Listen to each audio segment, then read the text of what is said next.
Our speaker tonight is going to be speaking about service.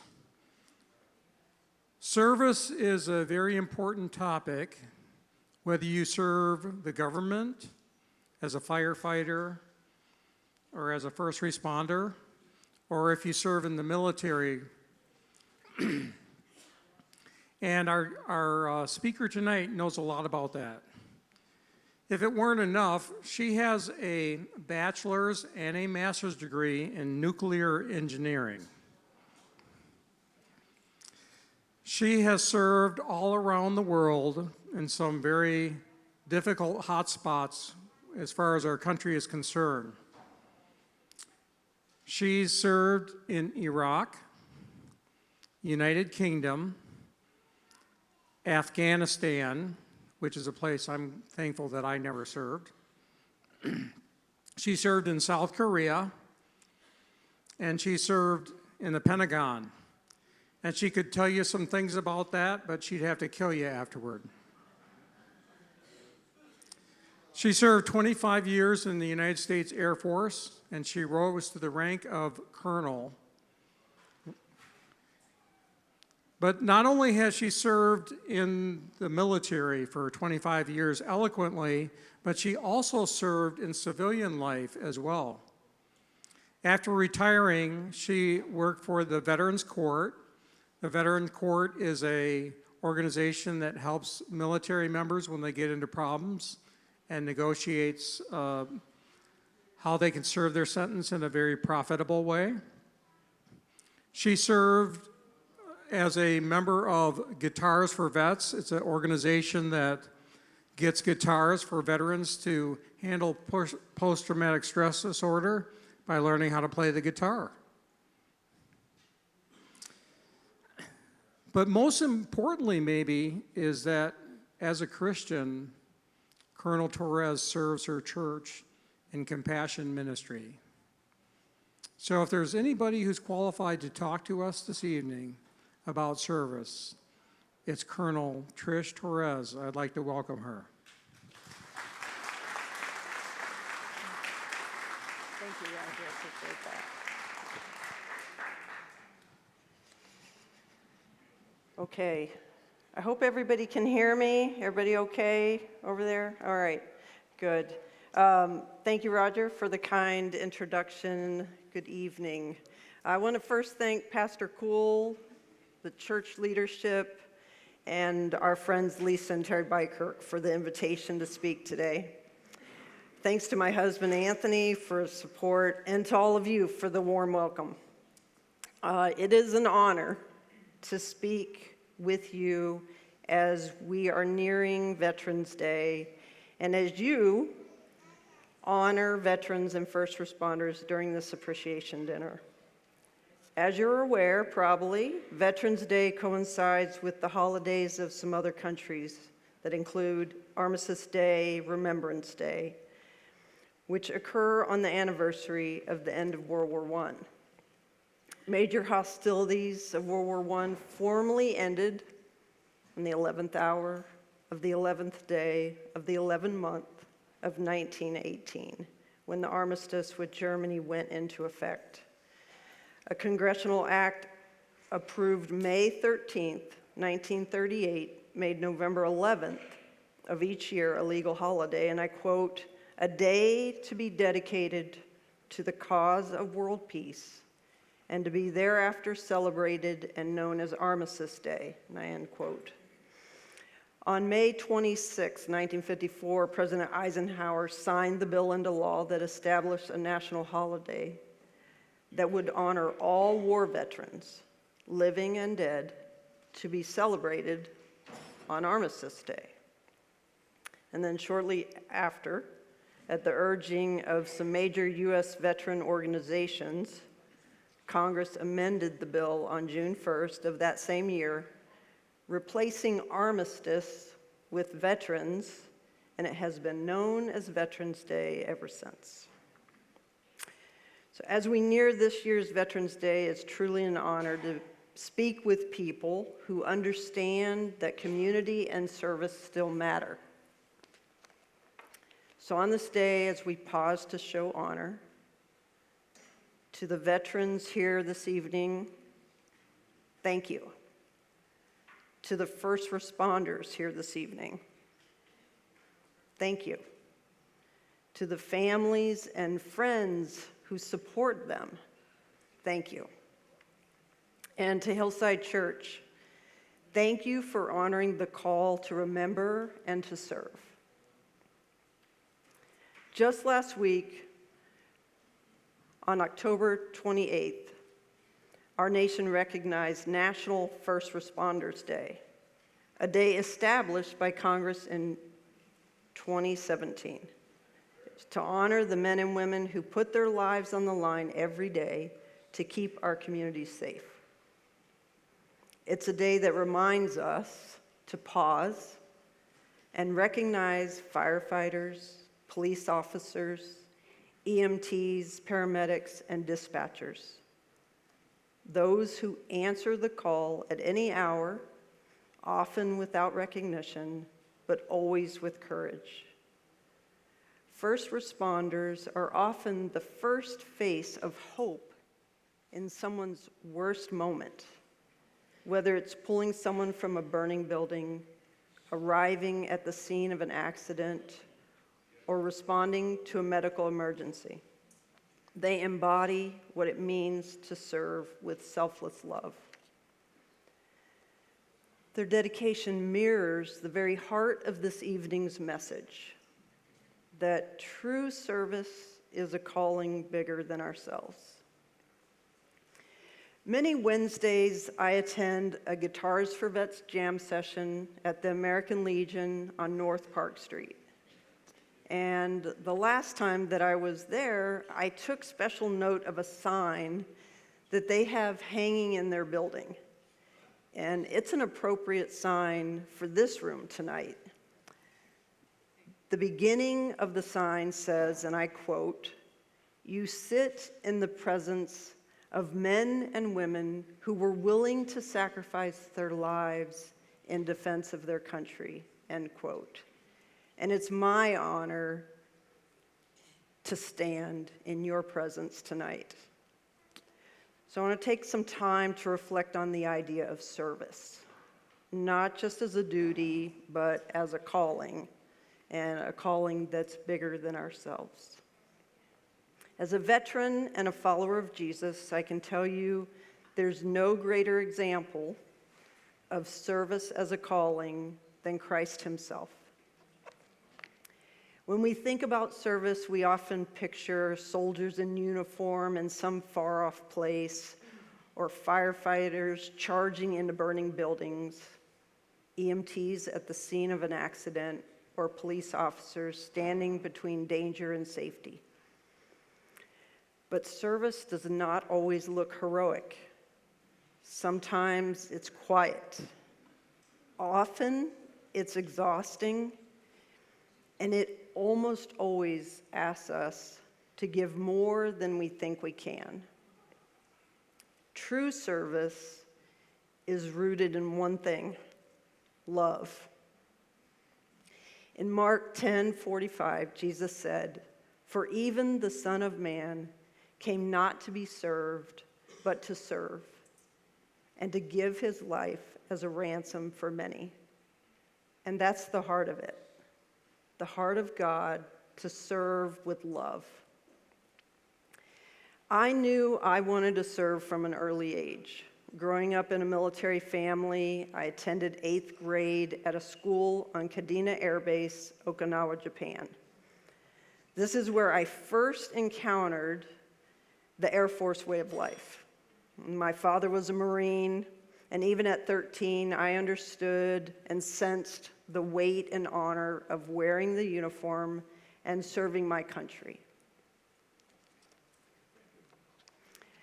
I chose to serve in the Air Force, and I served for nearly 25 years.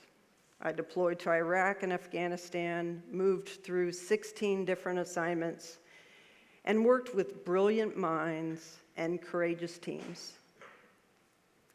Service in the Air Force for me was a calling, and no matter where I was in the world, locked in a secure vault in Osan Air Base, Korea, preparing pre-mission briefs for F-16 pilots, or wearing a hard hat walking the construction site of a new foreign material exploitation mission, I was home, exactly where I was supposed to be. And service was not about medals or promotions. Those things do not define you or your service. Service is not about self. It's bigger than self. It's about having purpose and helping others. The people are what matters and defines true service. The people I led, the people I served beside, and the people we lost. So, looking at that wall, we know service always comes with a cost. That cost can be missed birthdays, anniversaries, holidays. It is aching backs and knees and tired minds and hearts. It's walking into danger when everyone else is running away. And sometimes the cost is ultimately one's life. On August 6, 2011, I was near the end of my deployment to Afghanistan. Very early that morning, a Chinook helicopter, call sign Extortion 17, was shot down. 30 Americans perished, including Navy SEALs, Army and Air Force personnel, and one military working dog. One of the men on board was Chief Petty Officer Heath Robinson, a Michigan native, husband and father. Though I never met him, I stood on the tarmac at Bagram Air Base the next night as his flag-draped coffin and those of all who were killed in the attack were loaded onto C-17s bound for home. That night came with mixed emotions. There was grief for the lost lives, anger for the loss the enemy caused, and resolve to get justice for the loss. The flag-draped coffins laying in the belly of the C-17s and the collective honor the large crowd showed to those we lost is forever etched in my memory.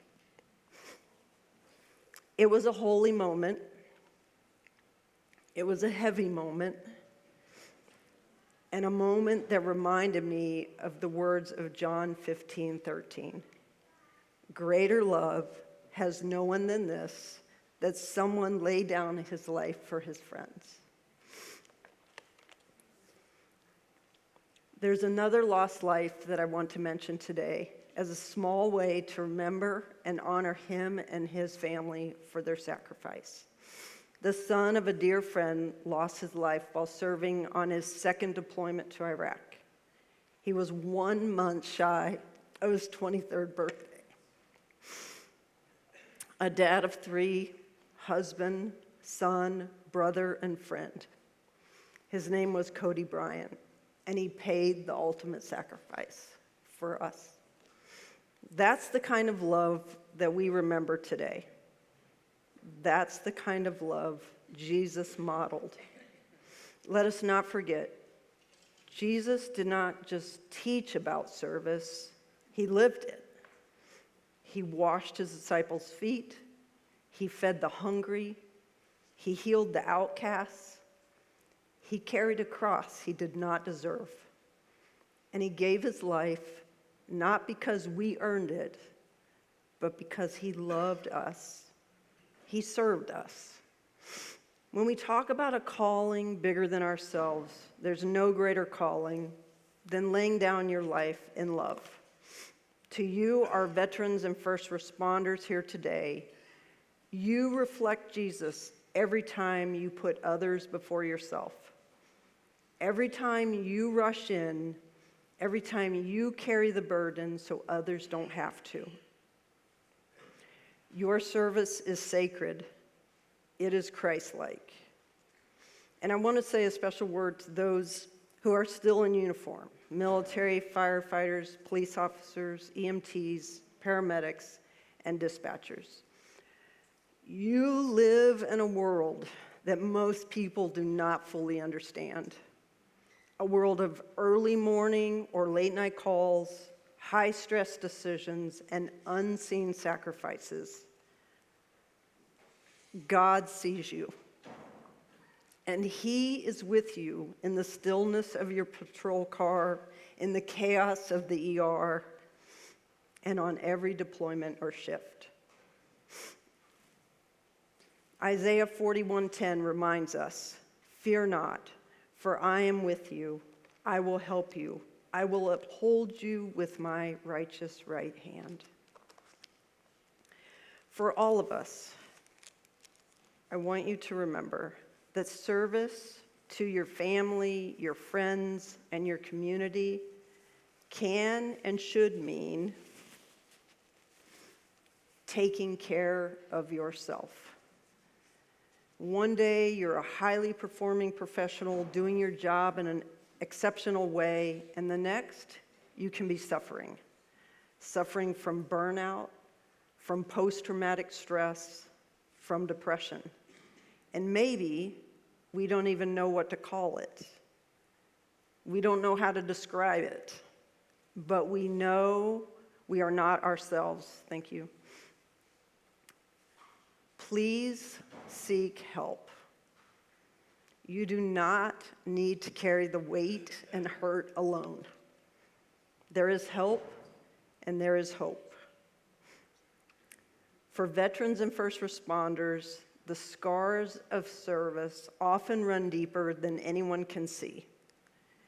We lose far too many of our brothers and sisters, not on the battlefield or in the line of duty, but after they come home where it should be safe. Every day, an average of 17 veterans die by suicide in the United States, and the number for first responders is as high and likely higher, but unknown due to underreporting and difficulties tracking. Think about those more than 17 families a day who loses a loved one, families who have already given so much. If you're struggling, please reach out, talk to someone, call a friend, contact the Veteran Crisis Line. Just dial 988 and press 1. Or you can call the National Suicide Prevention Lifeline, 1-800-273-TALK. It's confidential, it's free, and it saves lives. Asking for help is not weakness, it's courage. It's one of the bravest acts of service, because when you seek help, you allow others to serve you in return. You give them the chance to love you back. It's a hard thing to do, but I'm asking you, and if it would help, I'm ordering you to make a call. Ask for help.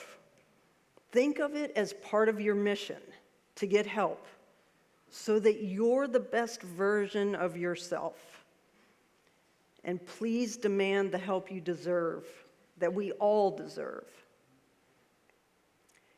If you know someone who has served or is serving, check in. It's okay. Do not assume they're fine. Sometimes just saying, "Hey, how are you really?" can open a door that saves a life. God never intended for us to walk through this life alone. Galatians 6:2 reminds us, "Carry each other's burdens, and in this way you will fulfill the law of Christ." So take care of one another and take care of yourself. Service does not end when the uniform comes off. It continues in how we love, how we heal, and how we lift each other up. So please seek help. You do not need to continue to hurt, and there is help available. Today's message about service is not just for veterans or first responders, because every Christian is called to serve. You may not be called to a battlefield or other dangerous work, but maybe your mission field is your classroom, your job site, or your kitchen table. You can serve by listening, by encouraging, by helping your neighbor. You can serve by forgiving. You can serve by showing up. Service is how we live out the gospel. As Jesus called the disciples to follow me, we are also called to follow him. How we are called and what we are called to do will look different with each and every one of us. But one thing will be common. As Jesus said in Matthew 5:16, "Let your light shine before others, so they may see your good works and give glory to your Father who is in heaven." At the end of our lives, we will not be remembered for our rank, job titles, or how much money we made. We will be remembered by how we loved, how we gave, and how we served.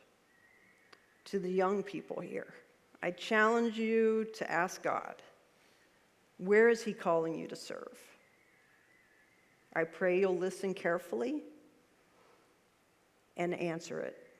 The world needs you, your country needs you, and your community needs you.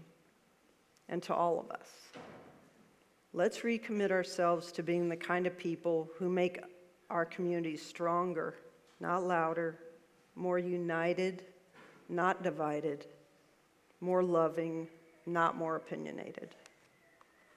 I'm asking you to find your way to serve. Volunteer, mentor a young person, support a veteran or first responder. Show up for your neighbor. Be kind when it's inconvenient. And if you're hurting, let someone show up for you. We serve best when we serve together. That is answering the call to serve and is a legacy worth leaving. As I close, may we all live lives that echo the words of Christ. I came not to be served, but to serve. Matthew 20:28. Jesus paid the ultimate price of service, laying down his life for all of us. Our veterans and first responders stand or have stood ready to do the same. So today we remember, we honor, we commit to living service-centered lives worthy of their sacrifice and his. The last words of the sign hanging in the American Legion states, paraphrased, "They demand that your conduct honor that dedication and the memory of those who did not return." May we all conduct ourselves in a way that gives due honor to those willing and those that did sacrifice so much. Thank you. May God bless you, and may God bless all those who serve. Thank you. Thank you. Thank you, thank you, thank you.